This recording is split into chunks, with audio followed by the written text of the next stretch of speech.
श्री विजय बाबा वाकोडे यांना मी श्रद्धांजली अर्पित करतो। या आंदोलनातील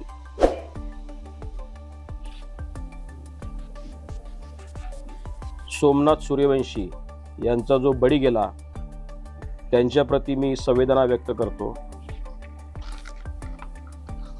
ही घटना 10 तारखेला घडली आणि आमच्यापर्यंत येता येता तिला 12 तारीख उजाडली। 12 तारखेला जेव्हा आयोगाच्या हे लक्षात आलं तेव्हा 13 तारखेला मी माननीय जिल्हाधिकारी आणि माननीय पोलीस अधीक्षक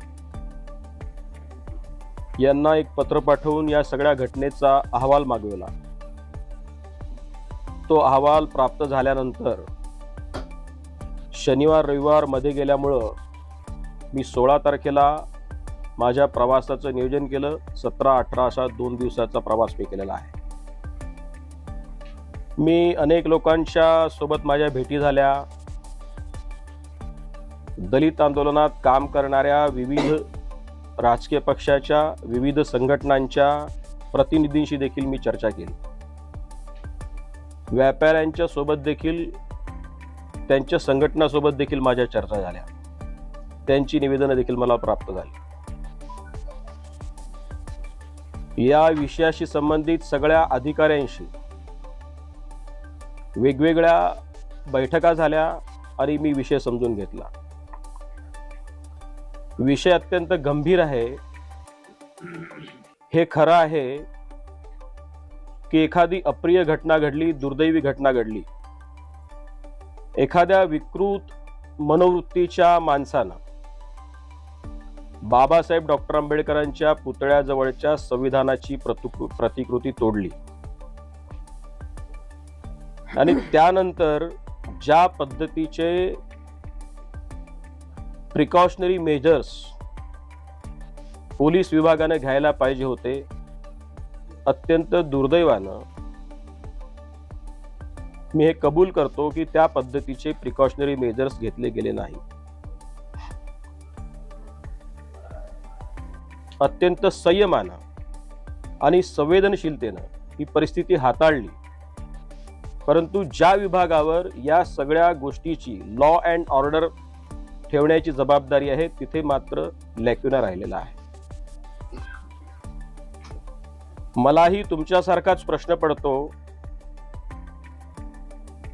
की एखाद्या अप्रिय घटना घडल्यानंतर आणि आरोपी सापडल्यानंतर देखील जर एखाद्या अशा पद्धतीच्या आंदोलनात काही अज्ञात शक्ती त्याच्यामध्ये शिरकाव करतात आणि एखाद्या शहराचं जिल्ह्याचं निवड नव्हे तर संपूर्ण राज्याचं आणि देशाचंही जो सामाजिक सलोखा आणि शांतता बिघडते ती अत्यंत दुर्दैवी घटना आहे, चुकीची आहे।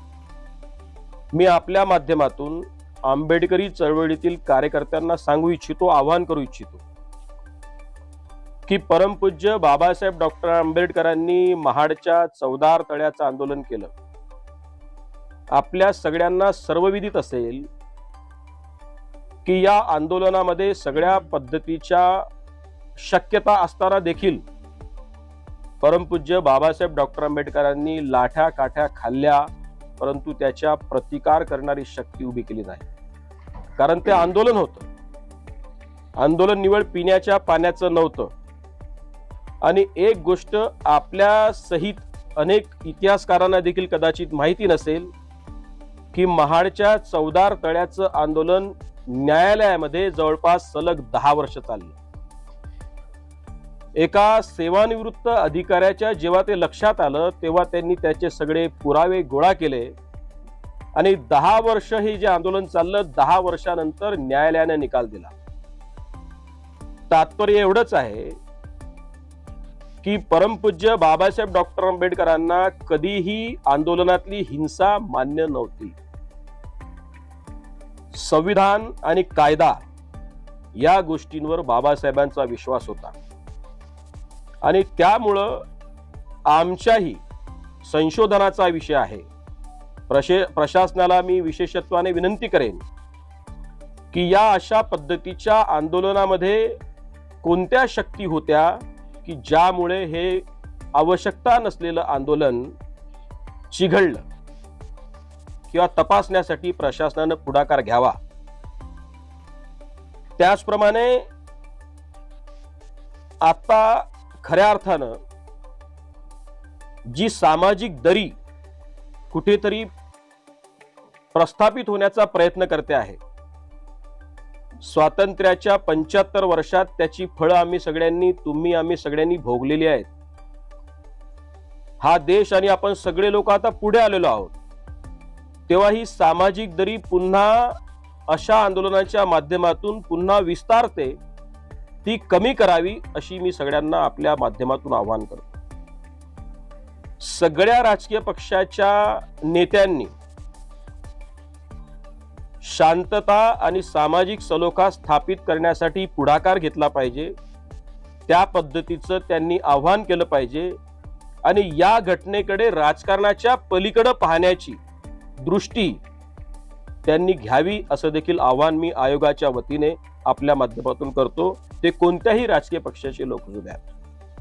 आढावा बैठक देखील घेतली, सगळ्या अधिकाऱ्यांशी माझं बोलणं झालेलं आहे, निष्कर्ष मी आपल्याला सांगितलेले आहेत, परंतु विशेषत्वाने ज्या 2-3 गोष्टी मी सांगितल्या, जे निर्देश मी या ठिकाणी निर्गमित केलेले आहेत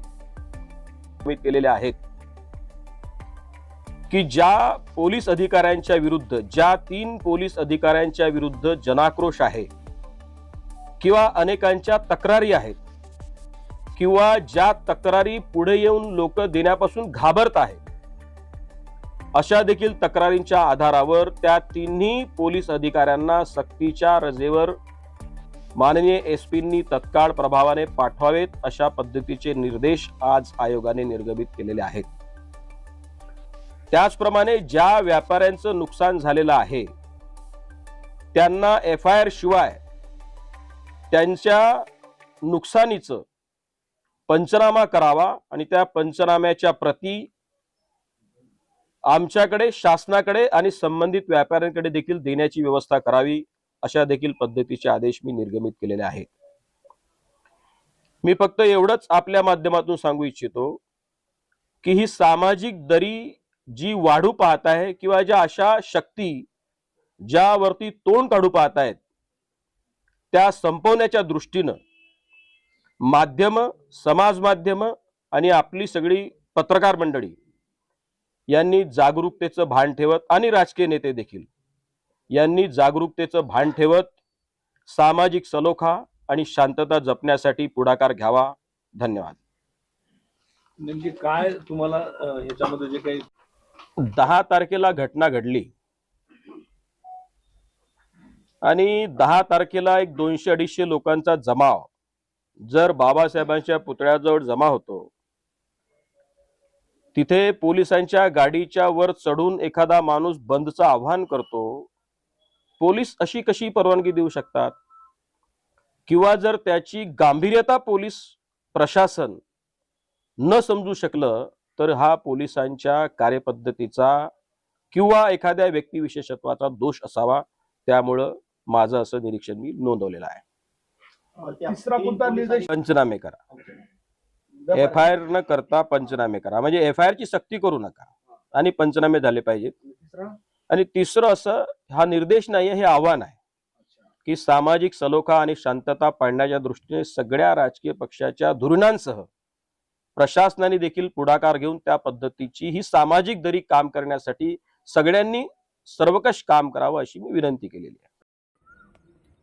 बनवा व्हिडिओ, पाठवा व्हिडिओ, आम्ही तुमच्या न्याय व हक्कासाठी लढा देऊ।